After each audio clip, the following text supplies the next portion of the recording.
Operation பசரத் அல்-ஃபாத். எப்படி America ஈரான்குள்ள இருக்கக்கூடிய Pardo nuclear சைட்டை தாக்குதல் பண்றதுக்காக ஒரு ஆபரேஷனை முன்னெடுத்தாங்களோ, அந்த ஆபரேஷனோட பேரு தான் ஆபரேஷன் மிட்நைட் ஹேமர் அமெரிக்க தரப்புல. இப்ப அதுக்கு பதிலடி கொடுக்கும் விதமா ஈரான் மிடில் ஈஸ்ட்ல இருக்கக்கூடிய அமெரிக்காவோட நிலைகள் மேல தாக்குதல் பண்றதுக்காக எடுக்கப்பட்ட ஒரு ஆபரேஷன் தான் பசரத் அல்-ஃபாத். அதுக்கு பேர் வச்சுக்கதான் பசரத் அல்-ஃபாத். இப்ப இந்த ஆபரேஷன் சக்சஸ்ஃபுல். எதிரிகள் எங்களை தொட்டா அவங்களுக்கு எல்லாத்துக்கும் என்ன நிலைமை அப்படிங்கிறத நாங்க சொல்லியே தீர்வோம் அப்படிங்கிறது போல ஈரான் தரப்பு வந்து முன்னெடுக்கப்பட்ட ஒரு ஆபரேஷன். அவங்கள பொறுத்த வரைக்கும் இந்த ஆபரேஷன் சக்சஸ் அப்படிங்கிற சொல்றாங்க. உண்மையாலுமே இது சக்சஸா இல்லையா அப்படிங்கிறத போக போக தெரிய வந்துடும். ஏன்னா சில நபர்கள் 3 இம்பாக்ட்ங்கிறாங்க, சில நபர்கள் இம்பாக்ட் இல்லைங்கிறாங்க. கத்தார் தரப்பு வந்து ஒரு மிசைல் விழுந்திருக்கு அப்படிங்கிற சொல்றாங்க. இன்னும் சில நாட்கள்ல அந்த ஏர்பேஸ ஈரானால அடிக்க முடிஞ்சிருக்கா இல்லையா அப்படிங்கிறது மட்டும் தெளிவா சில நாட்கள்ல வந்துடும். சேட்டலைட் இமேஜ் எல்லாம் வந்துடும். வரக்கூடிய தகவல்கள் பார்க்க ஆரம்பிச்சிடலாம். அதாவது இந்த தாக்குதல்னால ஈரான் தரப்பு வந்து சொல்லக்கூடிய எக்ஸாக்டான மெசேஜ் என்னன்னா, வெள்ளை மாளிகைக்கும் வெள்ளை மாளிகையோட நட்பு நாடுகளுக்கும் ஒரு விஷயத்த நாங்க கிளியரா சொல்லியிருக்கோம். எங்களோட டெரிட்டரியை அடிச்சா அது பதில் இல்லாம இருக்காது, அதுக்கான பதில் கண்டிப்பா கிடைக்கும் அப்படிங்கிற இவங்க தரப்புல இருந்து ஐஆர்சிஜி, ஈரானோட ரெவல்யூஷனரி கார்ட் கார்ப் இருப்பாங்க. சோ அவங்க தரப்புல இருந்து பதில் இந்த ஒரு ஆபரேஷன் அப்படிங்கிற சொல்லப்பட்டு வருது. அவங்க தரப்புல ஸ்டேட்மெண்ட்ஸ்லாம் இது போல வந்துகிட்டு இருக்கு. ரெண்டாவது, எங்க மேல திணிக்கப்பட்ட அமைதியை நாங்க ஒருபோதும் ஏத்துக்க மாட்டோம் அப்படிங்கிறது போல ஈரான் தரப்புல ஸ்டேட்மெண்ட்ஸ் வந்திருக்கு. அதாவது உறக்க சொல்லியிருக்காங்க ஈரான், அமைதியா இருதரப்புலையும் மியூச்சுவலா வந்து பாத்தீங்கன்னா பேசணும், சொல்றத கேளு அப்படிங்கிறது போல வரக்கூடிய வேலை இங்க நடக்காது அப்படிங்க மட்டும் புரிஞ்சுக்க முடியுது. இந்த ஸ்டேட்மெண்ட்டை சொன்னது யாருன்னா ஈரானோட டிஃபென்ஸ் மினிஸ்டர் அசிஸ் நஸ்ராதீன். இவரு தரப்புல இருந்து வந்து பாத்தீங்கன்னா இது போல ஸ்டேட்மெண்ட் வந்திருக்கு. அதாவது போன பதிவுல வந்து பாத்தீங்கன்னா கமெண்ட் செக்ஷன்ல சொல்லியிருந்தீங்க, நான் சொன்ன ஸ்டேட்மெண்ட் வந்து பாத்தீங்கன்னா நீங்க நான் தவறா கைடு பண்றேன் அப்படிங்கிறது போல. ஆக்சுவலா ஈரான் கத்தர்ல வந்து பாத்தீங்கன்னா அமெரிக்காவோட பேஸ் இருக்கு, அந்த பேஸ் மேல வந்து பாத்தீங்கன்னா அட்டாக் பண்றாங்க. அப்படி கத்தர்ல அட்டாக் பண்ணும்போது அங்க இருக்கக்கூடிய கத்தர்ல இருக்கக்கூடிய மால்ல இருக்கக்கூடிய மக்கள் எந்த அளவுக்கு பேனிக்கா இருக்காங்க அப்படிங்கிற வீடியோ பதிவுகள் வந்துகிட்டு இருக்கு. இதை நீங்களே வெரிஃபை பண்ணலாம். கமெண்ட் செக்ஷன்ல கூட நீங்க கத்தர்ல இருக்கிறதா ஒரு நபர் சொன்னீங்க. இது நடந்துச்சா இல்லையான்றதை நீங்களே வெரிஃபை பண்ணி கமெண்ட் செக்ஷன்ல சொல்லுங்க. அதாவது இந்த பேனிக் ஆகிறது மட்டும் விஷயம் கிடையாது. கத்தர்ல மிசைல்கள் போகுது. அப்ப கத்தரை பாதுகாக்க வேண்டிய கடமை கத்தர்ல இருக்கிறவங்களுக்கு இருக்கு, அந்த நாட்டு ஆள்றவங்களுக்கு இருக்கு. அப்படி வந்து மிசைல் வருது அப்படின்னா அதை இன்டர்செப்ட் பண்றாங்கன்னா, இந்த பேட்ரியாட் ஏர் டிஃபென்ஸ் சிஸ்டம் பத்தி உலகம் அறிந்த உண்மை. அது எப்பேற்பட்ட மிசைல் சிஸ்டம் அப்படிங்கிறது போல, ஆன்டி மிசைல் சிஸ்டம்னு சொல்லிட்டு ஏர் டிஃபென்ஸ் சிஸ்டம்னு. அப்படி மிசைல் வரும்போது ஈரானோட மிசைல டவுன் பண்ணலான்னு லான்ச் பண்ணக்கூடிய மிசைல்லாம் திருப்பி வந்து மக்கள் வாழும் பகுதி வந்து ஹைவேலாம் வந்து விழுகுது. அதாவது இதனால இழப்புகள் யாருக்கு அப்படிங்கிற கேள்விகள் வருது இல்லையா? இது வந்து பாத்தீங்கன்னா ரஷ்யா உக்ரைன் பிரச்சனை இல்ல, அந்த சர்ப் இருப்பாங்க இல்லையா, சர்ப்ஸ். சோ அங்க இருக்கக்கூடிய நபர்கள், இந்த ஸ்லோவாக்கியா அந்த ஏரியாலாம் வந்து பாத்தீங்கன்னா இருக்கக்கூடிய எம்பிஸ் வந்து சொன்னாங்க. அதாவது யூரோப்பியன் யூனியன் பார்லிமெண்ட்ல எலெக்ட் பண்ணக்கூடிய மெம்பர்ஸ் பல்கேரியா. சோ இங்க இருக்கக்கூடிய மெம்பர்ஸ்லாம் வந்து பாத்தீங்கன்னா சில மெம்பர்ஸ்லாம் வந்து யூரோப்பியன் யூனியன் பார்லிமெண்ட்ல சொன்னாங்க, ரஷ்யாவும் உக்ரைனும் அடிச்சுக்குது, இதுல நம்ம உக்ரைன் சைட்ல நின்று ரஷ்யாவுக்கு ஆதரவாவோ ரஷ்யா சைட்ல நின்று உக்ரைனுக்கு ஆதரவாவோ பேசுறது முட்டாள்தனம். ஏன்னா இங்க சாகிறது ஸ்லாவின மக்கள், நம்மளை வச்சே நம்மள இனப்படுகொலை பண்ண வச்சுக்கிட்டு இருக்காங்க அப்படிங்கிறது போல வந்து பாத்தீங்கன்னா யூரோப்பியன் யூனியன் பார்லிமெண்ட்ல பேசினாங்க. அதாவது அங்க இருக்கக்கூடிய மக்கள், இன மக்கள், ஸ்லாவின மக்கள் பாதிப்படைகிறாங்க, அவங்க இறக்குறாங்க அதிக அளவுல அப்படிங்கிறது போல குற்றச்சாட்டுகள் அங்க வந்துச்சு. அதைத்தான் வந்து பாத்தீங்கன்னா நீங்க மென்ஷன் பண்ண வந்தேன். இங்க அமெரிக்கா பேஸ் அடிக்கதான் ஈரான் ஏவறாங்க, அங்க இருக்கக்கூடிய மக்களை தொந்தரவு பண்ணணும்னு அவங்க ஏவல. அப்படி நினைச்சதுனா சிவிலியன் இன்ஃப்ராஸ்ட்ரக்சர் அடிச்சிருப்பாங்க, மத்ததெல்லாம் அடிச்சிருப்பாங்க. அவங்களோட இலக்கு அமெரிக்காவோட பேஸ். ஆனா அமெரிக்காவோட பேஸ் அடிக்கும் போது அந்த டைம்ல அந்த மிசைல்கள்லாம் இப்ப மிஸ்ஃபயர் ஆகுது இல்லையா, இதனால இழப்புகள் ஏற்படுது இல்லையா, இது யாருக்கு பாதிப்பு அப்படிங்கறத சொல்ல வந்து. மத்தபடி இதை நான் ஒருத்தங்களுக்கு இது பண்ணும் அப்படி இப்படின்லாம் நான் எதுவும் சொல்ல வரல. என்னோட கருத்துங்கிறது மேபி உங்களுக்கு தவறுதலா புரிதல் இருந்திருக்கலாம். நான் சொல்ல வந்து கரெக்டா சொல்லாம உங்களுக்கு சொல்லியிருக்கலாம். என்னோட பாயிண்ட்ங்கிறது எந்த இடத்துல அட்டாக் பண்ணாங்க அப்படிங்கிறது தான் இது. இதே இஸ்ரேல்ல வந்து அமெரிக்காவோட ஏர்பேஸ் இருக்கு, அங்க அடிச்சாங்க அப்படின்னா அது வேற கதை. ஈராக்ல இருக்கக்கூடிய ஏர்பேஸை தான், ஈராக்ல இருக்கக்கூடிய பேஸை தான் ஈரான் அடிச்சாங்க. அங்க சுத்தி இருக்கக்கூடிய மக்கள் பாதிப்படைஞ்சிருப்பாங்க இல்லையா? இப்ப இது போலதான் வந்து பாத்தீங்கன்னா இஸ்ரேல் தொடர்ந்து வந்து, நீங்க வீடியோ பதிவுகள்லாம் பார்த்துருப்பீங்கன்னு நினைக்கிறேன், டெலகிராம் சேனல்லாம் குழந்தைங்க நடந்து வந்துட்டு இருப்பாங்க, ஜார்டன் பகுதி, சிரியா பகுதியெல்லாம் இஸ்ரேலி ஃபைட்டர் ஜெட்ல இருந்து ரிலீஸ் பண்ணக்கூடிய அந்த எம்டி டேங்க் வந்து பொத்துன்னு விழுகும். பக்கத்திலேயே விழுகும். ஜஸ்ட் மிஸ்ல அந்த பசங்க வந்து ஓடுவாங்க பயந்து தெரிச்சுட்டு. ஸோ இது போல வீடியோ பதிவுகள் நிறைய இருக்கு. கண் கொண்டு பார்க்க முடியாத விஷயங்கள்ல இருக்கு. யார் பாதிப்படைகிறாங்க? அதுதான் இங்க இருக்கக்கூடிய கேள்வி. ஸோ பாதிப்படைகிற மக்களுக்காக தான் நம்ம சேனல்ல தொடர்ந்து நம்ம பேசிக்கிட்டு இருக்கோம். ஸோ இதற்கான விஷயத்த தான் நான் சொல்ல வந்தேன். மத்தபடி எதுவும் கிடையாது. ஸோ இப்ப நம்ம மெயினான விஷயத்துக்குள்ள போயிடலாம். தயவு செஞ்சு அது தப்பா இருந்துச்சுன்னா மன்னிச்சுக்கோங்க. என்னோட பாயிண்ட் ஆஃப் வியூங்கிறது இந்த பாயிண்ட்ல தான் சொல்ல வந்தேன். வேணுமனே ஈரான் அடிக்கணும்னு அடிக்கல. அதனால பாதிப்படையறது இவங்களா இருக்காங்க. அவங்களுக்குள்ளேயே அவங்க பாதிப்பை ஏற்படுத்திக்கிறாங்க அப்படிங்கிறத என்னோட ஒரு கருத்தா இருந்தது. எது எப்படியோ. இப்போ கத்தாரோட ஏர் டிஃபென்ஸ் சிஸ்டம் தரப்புல இருந்து, அதாவது கத்தார் தரப்புல இருந்து அபிஷியலான ஸ்டேட்மெண்ட்ஸ் வந்திருக்கு. இது போல மிசைல்ஸ்லாம் வந்து பாத்தீங்கன்னா ஓப்பன் ஏரியாஸ்ல விழுந்திருக்கு. ஆனா கேஷுவாலிட்டிஸ் எதுவும் இல்ல அப்படிங்கிறதோட அவங்க தரப்பு ஸ்டேட்மெண்ட்ஸ் வந்துகிட்டு இருக்கு. அதுக்கான வீடியோ பதிவே வெளியே வர ஆரம்பிச்சிருச்சு. 2வது கண்டனங்கள். Saudi Arabia. ஏன்னா இந்த கண்டனங்கள்லாம் நம்ம பார்க்கும்போதே உங்களுக்கு தெரியும் நான் என்ன சொல்ல வரேன். சவுதி அரேபியா ஸ்ட்ராங்கா கண்டனங்கள் தெரிவிச்சிருக்காங்க ஈரானுக்கு எகெயின்ஸ்டா. கத்தர் கண்டனங்களுக்கு தெரிவிச்சிருக்காங்க. உலக சட்டம் இன்டர்நேஷனல் லா சொல்றாங்க இல்லையா, ஸோ அதை நீங்க மீறிட்டீங்க. நெய்பர்ஹுட் வந்து பாத்தீங்கன்னா பாதிப்படையுது. இது வந்து நீங்க நியாயப்படுத்தவே முடியாது அப்படிங்கிற கத்தர் தரப்புல இருந்து ஈரான் மேல வந்து பண்ண குற்றச்சாட்டுகள் வைக்கிறாங்க. ஆக்சுவலா கத்தருக்கும் ஈரானுக்கு எந்த பிரச்சனையும் கிடையாது. கத்தருக்கு அதிக அளவுல ஈரான் உதவி இருக்காங்க. சவுதிக்கும் கத்தாருக்குமே ஏகப்பட்ட பிரச்சனைகள் இருந்தது. கத்தார் நசுக்கப்படக்கூடிய டைம்ல ஈரான் சப்போர்ட் பண்ணியிருக்காங்க. ஆனா அப்பேற்பட்ட சமயத்துல அப்பேற்பட்ட நாடா இருக்கக்கூடிய கத்தார் மேலேயே இப்ப ஈரான் தாக்க வேண்டியதா போயிடுச்சு பாத்தீங்களா அப்படிங்கிற கேள்விகள் வருது. இதுக்கான காரணம் அங்க இருக்கக்கூடிய அமெரிக்காவோட பேஸ். இதைத்தான் நான் சொல்ல வந்து அமெரிக்காவோட பேஸை இவங்க அலோவ் பண்ணக்கூடாது அப்படிங்கிறது போல. இது எப்படியோ இப்போ கல்ஃப் கோஆபரேஷன் கவுன்சில் இருக்காங்க இல்லையா, அதாவது இது எல்லாமே ஹைலைட் பண்றதுக்காகவே நான் உங்களுக்கு புரிதலுக்காக சொல்ல வரேன். அவங்க தரப்பு இருந்து ஜாயிண்ட் ஸ்டேட்மெண்ட் வந்திருக்கு. என்ன சொல்லிட்டு அந்த கல்ஃப் நாடுகள்லாம் சேர்ந்து ஒரு ஸ்டேட்மெண்ட் கொடுத்துருக்காங்க. என்னன்னா கத்தர் மேல தாக்குதல் பண்ணாங்க இல்லையா, இது ஒரு அக்லியான அட்டாக் அப்படிங்கிறதோட வந்து பண்ணா ஈரானுக்கு எகெயின்ஸ்டா கடுமையான கண்டனங்கள்.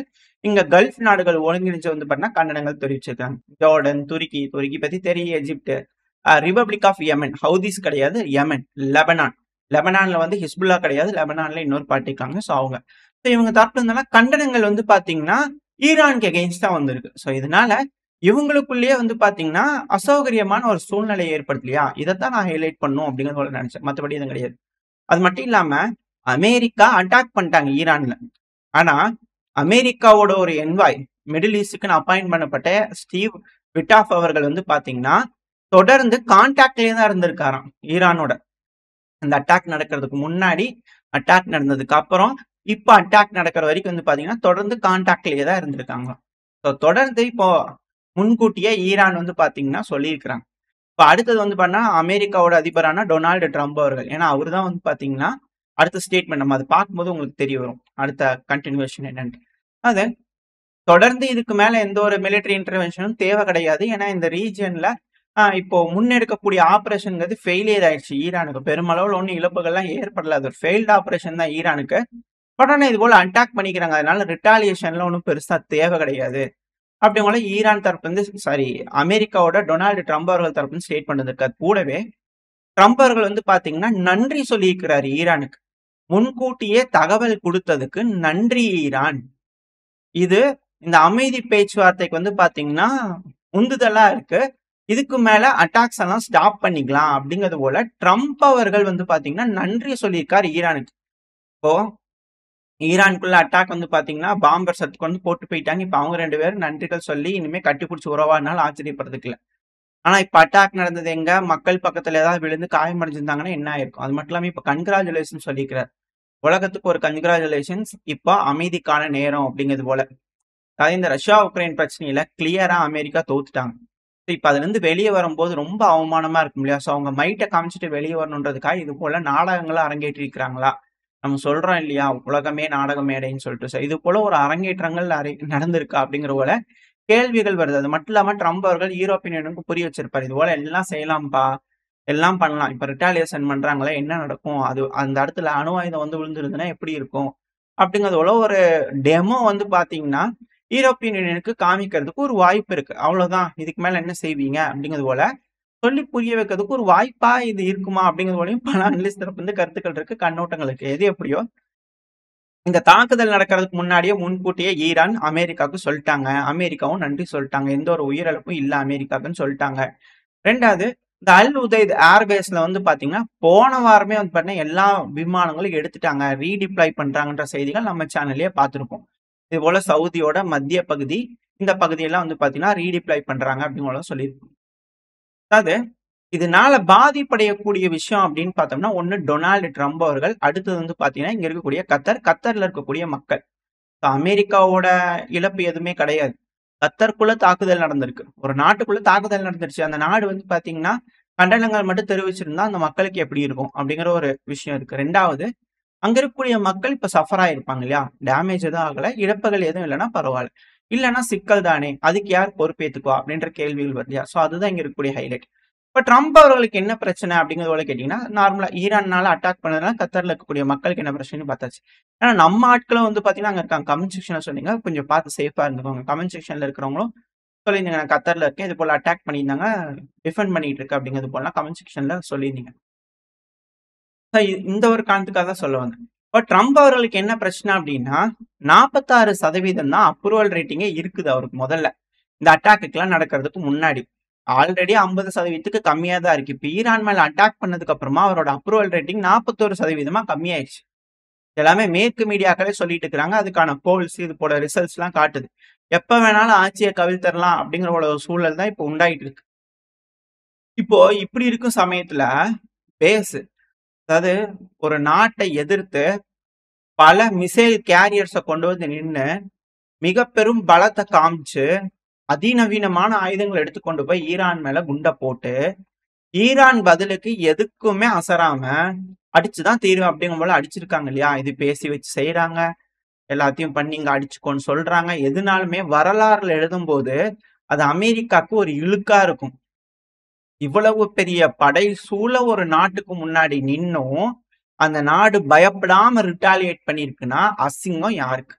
இது எந்த ஒரு அமெரிக்க அதிபரும் வந்து பாத்தீங்கன்னா ஒத்துக்க மாட்டாங்க. எந்த ஒரு காலத்திலயும் யாருமே வந்து இதை அக்செப்ட் பண்ணிக்கவே மாட்டாங்க. இதுக்கு ரிட்டாலியேஷன் இது தேவையில்லாம போய் அவங்க தலையில அவங்களே மண்ணவாரி போட்டுட்டு வந்த மாதிரி இருக்கும். அது இது போல ஒரு படை வந்து எதிரில நிற்கும் போதும் கமேனி அவர்கள் மிசைல் எடுத்து ஏவுனார் அப்படின்னா அவரோட பேர் எப்படி இருக்கும்? இதுதான் இந்த இடத்துல. அதே அமெரிக்காவோட நிலைமையோட பேரு எப்படி இறங்கும்? அதுதான் வந்து இங்க இருக்கக்கூடிய விஷயம். அது மட்டும் இல்லாம மொத்தம் அமெரிக்கா இந்த ஃபார்டோ நியூக்ளியர் பேஸ் மேல வந்து நியூக்ளியர் சைட் மேல வந்து பாத்தீங்கன்னா 6 மிசைல்களை ஏவி விட்டாங்க. அதுக்கு இணையா வந்து பாத்தீங்கன்னா மிசைல்களை இந்த கத்தார்ல இருக்கக்கூடிய அமெரிக்காவோட ஏர்பேஸ் மேல விழுகிற மாதிரி செஞ்சிருக்காங்க. இது எல்லாமே வரலாறுல இருக்கக்கூடிய விஷயங்கள். இந்த ஸ்டேட்மெண்ட்ஸ் எல்லாமே வந்து பாத்தீங்கன்னா வரலாறுல இருக்கக்கூடிய ஒரு விஷயங்கள். அது மட்டும் இல்லாம நம்ம முன்னாடியே சொன்னோம் 6 மிசைல்னு சொல்றாங்க, ஆனா அதிகமா ஏவி விட்டுருப்பாங்க அப்படிங்கிறது மொத்தம் 12 மிசைல். ஆனா 11 மிசைலை நாங்க தடுத்துட்டோம். ஆனா ஒரு மிசைல் வந்து பாத்தீங்கன்னா இந்த அல் உதைத் ஏர்பேஸ் மேல விழுந்திருக்கு அப்படிங்கிறது போல கத்தார் தரப்புல இருந்தே சொல்றாங்க. அவங்க தரப்புல இருந்தே வரக்கூடிய அபிஷியலான ஸ்டேட்மெண்ட். ஆனா இப்போ சைட்ல ஒரு வீடியோ பதிவு லோட் ஆயிருக்கும். இது அங்க இருக்கக்கூடிய லோக்கல் சோர்ஸ் தரப்புல இருந்து கொடுக்கக்கூடிய வீடியோ பதிவுகள். அந்த வீடியோ பதிவுல அந்த அல் உதைத் ஏர்பேஸ்க்கு பிஹைண்ட்ல இருந்து வந்து பாத்தீங்கன்னா எடுக்கக்கூடிய வீடியோ பதிவு. இதை வச்சு பார்க்கும்போது குறைஞ்சது 3 இம்பாக்டாவது அந்த சைட்ல ஏற்பட்டிருக்கலாம் அப்படிங்கிறது போல. இதனாலதான் நான் சொன்னேன் இந்த பதிவோட தொடக்கத்துல வெயிட் பண்ணி பார்ப்போம் எந்த அளவுக்கு இழப்புகள் ஏற்பட்டிருக்கு அப்படிங்கிற அங்க விமானங்கள் இல்ல, ஆளுங்க இல்ல, ஒண்ணு இல்லைனாலும் பில்டிங் அடிஞ்சிருக்கு. இதே போலதான் ஈரான் வந்து பாத்தீங்கன்னா ஃபார்டோ நியூக்ளியர் சைட்ல இருந்து என்ரிச் பண்ணக்கூடிய யுரேனியமை எடுத்துட்டாங்க. அங்க இல்ல. அது ஜூன் 19 எடுத்துட்டாங்க. இவங்க அதுக்கப்புறம் தான் போய் அட்டாக் பண்ணிக்கிறாங்க. வெறும் டப்பாவை தான் அடிச்சிருக்காங்க. இவங்களும் வெறும் கட்டணங்களை தான் அடிச்சுக்கிறாங்க. அவங்களும் கட்டணங்களை தான் அடிச்சுக்கிறாங்க அப்படிங்கிறது மட்டும் இதுல இருக்கக்கூடிய விஷயம் நமக்கு தெளிவா தெரிய வருது. இப்ப ஈரானோட மீடியாக்கெல்லாம் வந்து பாத்தீங்கன்னா ஒரு 3D வீடியோ வந்து பாத்தீங்கன்னா ரிலீஸ் பண்ணிக்கிறாங்க. எப்படி நாங்க பெலிஸ்டிக் மிசைலை லான்ச் பண்ணி அல் உதைத் ஏர்பேஸ் வந்து பாத்தீங்கன்னா நாங்க அட்டாக் பண்ணோம் அப்படிங்கிறதுல அவங்க தரப்புல இந்த ஈரான்ல ஒரே செலப்ரேஷன் தான். ஏன்னா அமெரிக்கா படை சூழ இருக்கக்கூடிய அந்த சமயத்திலயும் யோசிக்காம தயங்காம பயம் இல்லாம மிசைலை ஏவி அமெரிக்கா பேசி அடிச்சாங்க இல்லையா? அப்படி இருக்கக்கூடிய அந்த தருணத்துல ஈரான் செலிப்ரேட் பண்ண ஆரம்பிச்சிருக்காங்க அவங்களோட வெற்றிய. அமெரிக்கா ரிட்டாலியேட் பண்ணலன்னா இதோட வெற்றி கிளியரா வந்து பாத்தீங்கன்னா ஈரானுக்கு தான். அவங்க கிட்ட இருக்கக்கூடிய என்ரிச் பண்ண யுரேனியமை சேவ் பண்ணிட்டாங்க. பதிலுக்கு ரிட்டாலியேஷனும் பண்ணிட்டாங்க. இப்ப அமெரிக்கா நினைச்ச மாதிரி ரெஜிம் சேஞ்ச் பண்ண முடியல. முழு அழுத்தங்கள் கொடுத்து மேசிவா ட்ரை பண்ணி பார்த்தாங்க, சுத்தமா முடியல. ஜார்ஜியாலையும் இது போல ட்ரை பண்ணாங்க, ரெஜிம் சேஞ்ச் பண்ணதுக்கு முடியல. அடுத்தது ஈரான். தொடர்ந்து வந்து பாத்தீங்கன்னா டிஃபீட்டை சந்திச்சுக்கிட்டு இருக்காங்க. அடுத்தது துருக்கியில எர்டகன் அவர்களை ரிமூவ் பண்றதுக்கு முடிஞ்ச வரைக்கும் ட்ரை பண்ணாங்க. பட் அதுவும் முடியல. எது எப்படியோ தொடர்ந்து இந்த மேற்குக்கு வீழ்ச்சியா இருக்கு அப்படிங்கறத மாற்று கருத்துல இப்ப ஈரான், அமெரிக்கா மேல அடிச்சுட்டாங்க. ஆனா, இன்னுமே ட்ரம்ப் அவர்கள் வந்து பாத்தீங்கன்னா, இந்த ஃபார்டோ பிளான்ட்ல அடிச்சாங்க தெரியுமா? நியூக்ளியர் சைட்ல. ஸோ, அத வந்து மிக பெரும் சர்ச்சையா மாறிட்டு இருக்கு. அந்த சைட்லாம் டெஸ்ட்ராயே பண்ணியிருக்காதுங்க. அப்படிங்கிறது போல அமெரிக்கால இருக்கக்கூடிய பல அனலிஸ்ட்ஸா இருக்கட்டும், பல மீடியாக்களா இருக்கட்டும் சொல்ல ஆரம்பிச்சிருக்காங்க. அதெல்லாம் கணிச்சு இது மாரி அப்படிங்கிறத போல சொல்லிக்கிறாங்க. ஈரான் தரப்புல இருந்து அதான் சொல்றாங்க. அது டேமேஜ் தாங்க ஆயிருக்கு. டெஸ்ட்ராய்லாம் ஒண்ணும் ஆகல அப்படிங்கிறது போல. பட் ஆனா அமெரிக்காவோட அதிபரான டொனால்ட் ட்ரம்ப் அவர்கள் வெகுண்டெழுந்து கோவத்துல அவரோட ட்ரூத் சோசியல் மீடியால போட்டிருக்கிறார். அதாவது யாரெல்லாம் டெஸ்ட்ராய் ஆகல அப்படின்னு சொல்றாங்களோ அதெல்லாம் ஃபேக் நியூஸு. நம்பாதீங்க.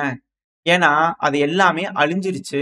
ஃபார்டோ நியூக்ளியர் பிளான்ட்ட நாங்க கம்ப்ளீட்டா அழிச்சுட்டோம் அப்படிங்கிறது போல அவர் தரப்புல இருந்து சொல்றாரு. அதாவது எனக்கு நல்லா தெரியும் அது அழிஞ்சிருச்சு அப்படிங்கிற போல சொல்றாரு.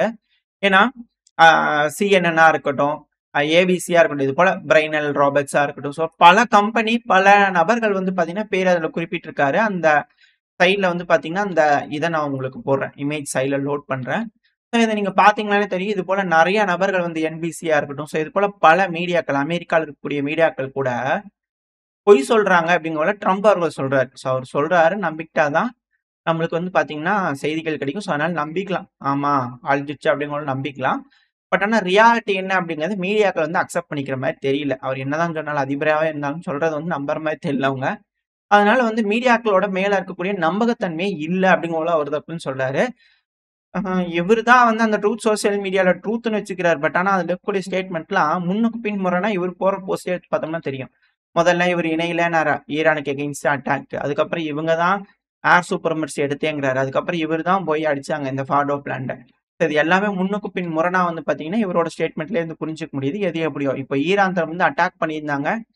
அதுக்கு பதிலடி கொடுக்கும் விதமா இப்ப இஸ்ரேல் வந்து பார்த்தீங்கன்னா, தொடர்ந்து ஈரானுக்குள்ள பல பகுதியிலும் தாக்குதல் பண்ண ஆரம்பிச்சிருக்காங்க. தெஹ்ரான், ஈரானோட கேபிட்டலான தெஹ்ரான், கராச், இஸ்ஃபகான் இந்த பகுதிகள தொடர்ந்து தாக்குதல் பண்ணிக்கிட்டு இருக்காங்க அப்படிங்கிற போல செய்திகள் வந்துகிட்டு இருக்கு. ஈரானோட ஏர் டிஃபென்ஸ் சிஸ்டம் ஆக்டிவா இருக்கு ரொம்ப நேரமா அப்படிங்கிறதையும் சொல்லப்பட்டு வருது. அது மட்டும் இல்லாம இஸ்ரேல் தரப்பு வந்து நம்புறாங்களாமா. அவங்களோட மிலிட்டரி அப்ஜெக்டிவ்ஸ்லாம் ரொம்ப சூனா வந்து பார்த்தீங்கன்னா, அச்சீவ் ஆயிருச்சு அப்படிங்கிறது போல.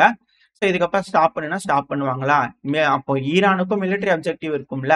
ஸோ அது முடிச்சதுக்கு அப்புறம் தானே அவங்களும் ஸ்டாப் பண்ணுவாங்க அப்படிங்கோல இருக்கு. அது மட்டும் இல்லாம நெத்தன்யாகு அவர்களும் அவரோட சகாக்களும் வந்து பார்த்தீங்கன்னா, கூடிய சீக்கிரத்துல எலக்ஷன் வச்சிரலாம். அதாவது முன்கூட்டியே எலக்ஷன வச்சிரலாம். இந்த வார் காசாவையும், ஈரானையும் இந்த பிரச்சனையெல்லாம் முடிஞ்சதுக்கு அப்புறமா சீக்கிரமா எலக்ஷன் வச்சிரலாம். அப்படிங்கிறதோட அவர் தரப்பு வந்து கருத்துக்கள்லாம் வந்துகிட்டு இருக்கு. ஸோ இதுல இருக்கக்கூடிய ஒரு நல்ல விஷயம் என்னன்னா, காசாலயும், ஈரான்லயும் இந்த பிரச்சனை முடிவுக்கு வரப்போகுது. At the same time Russia, Ukraine பிரச்சனையும் முடிவுக்கு வரப்போகுது அப்படிங்கிறது மட்டும் புரிஞ்சுக்க முடியுது. இன்னும் அமெரிக்கா இதுக்கு மேல இங்கேயே எதுவும் பண்ண முடியல அப்படின்னா, கண்டிப்பா உக்ரைனுக்கு ஆதரவா எதுவுமே செய்ய முடியாது. ஈரான்ல ரெஜிம் சேஞ்ச் பண்ண முடியல அப்படின்னா, கண்டிப்பா உக்ரைனுக்கு ஆதரவா எதுவுமே செய்ய முடியாது. அந்த பிரச்சனையில கிளியரா வின்னர் அப்படிங்கிறது ரஷ்யாவா தான் இருக்கும் அப்படிங்கிற மாற்று கருத்துல அமெரிக்கா முடிஞ்ச வரைக்கும் ட்ரை பண்ணி பார்த்திருக்காங்க அப்படிங்கிறத இதுல நம்மளால புரிஞ்சுக்க முடியும். ஏன்னா இப்போ உக்ரைன்லாம் வந்து பாத்தீங்கன்னா ஆள் பற்றாக்குறை அப்படிங்கிறது பெருமளவுல இருக்கு இந்த உக்ரைனை பொறுத்த வரைக்கும் ராணுவ வீரர்களுக்கு. So, அதனால ஆளுங்களை வந்து பண்ண புடிச்சிட்டு போயிட்டு இருக்காங்க. நம்ம முன்னாடி பதிவுகளோட பார்த்திருப்போம். முட்டை எடுத்து மூஞ்சில அடிச்சுக்கிட்டு இருக்காங்க அப்படிங்கிறது போல பிடிக்க வந்தாங்க அப்படின்னா இப்ப காப்பாத்தி விட்டுறாங்க பிடிக்க வராங்கள அப்படிங்கிறது போல. So, அதனால வாட்ட சாட்டமா இருக்கிறவங்க தானே பிரச்சனை. அதனால ஏன்னா டார்கெட் வேற இருக்கு. ஒரு ஆள் வந்து 6 நபர்கள பிடிக்கணும் அப்படிங்கிற டார்கெட்லாம் வேற இம்போஸ் ஆயிருக்கு. அதனால அந்த டிசிசி எம்ப்ளாயீஸ்க்கும் பிரஷர். ஸோ அதனால அவர் என்ன பண்ணிக்கிறாரு, ஆ கொஞ்சம் இருக்கிற மாரி ஆளுங்கலாம் புடிச்சிட்டு போயிருக்காங்க. ஸோ அப்படி புடிச்சு போனா ஏன்னா அவரோட டார்கெட் அவர் அச்சீவ் பண்ண அவர் பண்ணிட்டாரு. சைடுல ஒரு இமேஜ் லோட் ஆயிருக்கு. அதாவது இந்த டெர்னோபோல் ரீஜன் உக்ரைனோட டெர்னோபோல் ரீஜன்ல வந்து பாத்தீங்கன்னா இருக்கக்கூடிய பிரீஸ்ட் இந்த மத பாஸ்டர் இருப்பார் இல்லையா பிரீஸ்ட் பாதிரியார். அவர வந்து பாத்தீங்கன்னா புடிச்சிட்டு போயிட்டாங்க. டிசி எம்ப்ளாயிஸ் டெர்னோபோல்ன்னு. இது ஒரு ரீஜியன்ல மட்டும் கிடையாதாம்மா. ரிவைனியூ ஒப்லாஸ்ட்ல இருந்து வந்து பாத்தீங்கன்னா பாதிரியார்கள்லாம் தேடி தேடி புடிச்சிட்டு போயிடுறாங்க. ஏன்னா வா அப்படின்னு சொன்னா அவங்க தான் வராங்க. ஏறி உட்காந்துக்கிறாங்க. கடைசியில பார்த்தா என்ன ஏதுங்க விசாரிக்கும்போது நான் பாதிரியாரா இருக்குங்க என்னை புடிச்சிட்டு வந்துட்டாங்க விட்டுருங்க அப்படிங்கிற சொல்லி அதுக்கப்புறம் வராங்களாம். இது போல பிடிக்கக்கூடாது அப்படிங்கிற கண்டனங்கள் தெரிவிச்சுக்கிட்டு இருக்காங்க. அந்த டெர்னோபோல் ரீஜனோட அந்த டாப் நபர் இருப்பார் இல்லையா? ஸோ அவர் தரப்பு வந்து கடுமையான கண்டனங்கள் வந்திருக்கு. சைடுல லோட் ஆயிருக்கு. இது வந்து உக்ரைன்ல இருந்து நான் டிரான்ஸ்லேட் பண்ணியிருக்கேன். மேபி அதுல மிஸ் மேட்ச் இருக்கலாம். கூகுள் டிரான்ஸ்லேட்டர் தான் போட்டிருந்தேன். பிடிக்கப்பட்ட நபரோட பேர் வந்து பண்ணா ஜான் கோவல் அவர்களாம். ஸோ அவர் வந்து பண்ண ஒரு பிரீஸ்ட்ங்க. இவர் ஏங்க புடிச்சிட்டு போறீங்க அப்படிங்கிற அவர் தரப்பு வந்து கேட்கறாங்க. என்ன பண்றது? ஒண்ணும் முடியல. அவங்களுக்கு பிரஷர். ஆள பிடிக்கணும். இவங்க தான் ஈஸியா வராங்க. ஸோ புடிச்சிட்டு போயிடுறாங்க அப்படிங்கிறது போல பல நபர்கள் தரப்பு வந்து சொல்லப்பட்டு வருது. இது திரும்ப திரும்ப நடக்கிறது தான் கவலைக்குரிய விஷயமா மாறுது. எதுக்குப்பா பாதிரியாருக்கெல்லாம் புடிச்சிட்டு போறீங்க போருக்கு அப்படிங்கிறதோட, போர் செய்யறதுக்கு இவங்களையா புடிச்சிட்டு போவீங்க அப்படிங்கிற கேள்வி இருக்கு. எது எப்படியோ உக்ரைன்ல நிலைமை கட்டுக்கடங்காம மோசமா போயிட்டு இருக்கு அப்படிங்கிற மாற்று கருத்துல. இது கூடவே இன்னொரு மிக முக்கியமான செய்தி, அதாவது இந்த பதிவை நான் பேசி எடிட்டிங் பண்ணிட்டு இருக்கும்போது வந்த ஒரு செய்தி. சரி இதையும் நம்ம ஆட் பண்ணி ஆகணுமே அப்படிங்கிறதுல ட்ரம்ப் அவர்கள் திடீர்னு அவரோட ட்ரூத் சோசியல் மீடியால வந்து பாத்தீங்கன்னா, அமைதி பேச்சுவார்த்தை ஒப்பந்தம் வந்து பாத்தீங்கன்னா ஒத்துக்கப்பட்டாச்சு. இன்னொரு 12 மணி நேரத்துல சீஸ்ஃபயர் 6 மணி நேரத்துல தொடங்க போகுது அப்படிங்கிற சொல்றாங்க. இது ஈரானுக்கு தெரியுங்களா? அப்படிங்கிற கேள்விகள் வருது. இல்ல இவங்க மட்டும் யூனிலேட்டரலா சொல்றாங்களா? அப்படிங்கிற கேள்விகள் வருது. எப்படி இந்த இந்தியா, பாகிஸ்தான் வந்து காமன் சென்ஸ யூஸ் பண்ணி பிரச்சனைய முடிச்சுக்கிட்டாங்க இல்லையா? சோ அதுபோல அழுத்தங்கள் குடுத்து இந்த பிரச்சனைய வந்து ட்ரம்ப் அவர்கள் முடிச்சு வைக்க போறாரா? அப்படின்ற கேள்விகள் இருக்கு. ஏன்னா திடீர்னு அவர் போட்டிருக்கிறாரு. இது பத்தின விஷயங்கள் என்ன ஏதுங்கிறத அடுத்தடுத்து வந்து நான் பார்க்கலாம். உடனே சுட சுட வந்த செய்தி. என்னது பிரச்சனை முடிஞ்சிருச்சா? ஈரானுக்கு, இஸ்ரேலுக்கு பிரச்சனை முடிஞ்சிருச்சு. அதுக்கப்புறம் 12 மணி நேரத்துல இந்த சீஸ்ஃபயர் கம்ப்ளீட்டா வந்துரும். அதுக்கப்புறம் கங்ராச்சுலேஷன்ஸ் எவ்ரிஒன்ங்கிறாரு. இது என்னங்க? ஏதோ கல்யாணத்துக்கு வந்து எல்லாம் உட்கார்ந்து சாப்பிட்டுட்டு விருந்து சாப்பிட்டுட்டு போற மாரி இவரு என்ன நடந்துட்டு இருக்கு அப்படிங்கிறது தெரியல. பட் இருந்தாலும் இவர் தரப்பு வந்து இது போல ஒரு ஸ்டேட்மெண்ட் வந்திருக்கு. அமெரிக்காவோட அதிபர் இது எப்படி இஸ்ரேலா இருக்கட்டும், ஈரானா இருக்கட்டும் அக்செப்ட் பண்ணிக்கிறாங்க அப்படிங்கிறத பார்க்கலாம். ஏன்னா இஸ்ரேல் வந்து பாத்தீங்கன்னா ஈரான் மேல அட்டாக் பண்ணியிருந்தாங்க இல்லையா? இப்ப ஈரான் வந்து திரும்ப இஸ்ரேல் மேல அட்டாக் பண்றதுக்கு ப்ரிப்பேர் ஆயிட்டு இருக்கிறதா செய்திகள் பார்த்துட்டு இருந்தேன். அதுக்குள்ள வந்து பாத்தீங்கன்னா இப்படி சீஸ்ஃபயர் அப்படிங்கும்போது எப்படி அப்படிங்கிற சந்தேகங்கள் வருது. எது எப்படியோ இப்போ சீஸ்ஃபயர் வருது அப்படின்னா நல்ல விஷயம் தான். ஈரானுக்கும் இஸ்ரேலுக்கும் ஒரு நல்ல முடிவுல ஒரு நல்ல ஒப்பந்தத்துல அவங்க இந்த பிரச்சனையை முடிச்சுக்கிறாங்க அப்படிங்கும்போது உலகம் அமைதியை நோக்கி அமைதிக்கான பாதையில போகுது அப்படிங்கிறத புரிஞ்சுக்க முடியுது. இதோட இந்த பதிவை நான் முடிச்சுக்கலாம். இந்த பதிவு எப்படி இருந்துச்சு உங்களுக்கு பிடிச்சிருக்கா? பிடிச்சுனா லைக் பண்ணிட்டு உங்க ஃப்ரெண்ட்ஸ் நம்மளோட ஷேர் பண்ணிக்கோங்க. அது கூட மறக்காம இந்த பதிவு பத்தி உங்களோட கருத்துக்களை கமெண்ட் செக்ஷன்ல சொல்லுங்க. இந்த பதிவு நல்லா இருக்கும்ன்ற நம்பிக்கை அடுத்த உங்களை சந்திக்கிறேன். Stay safe. பை.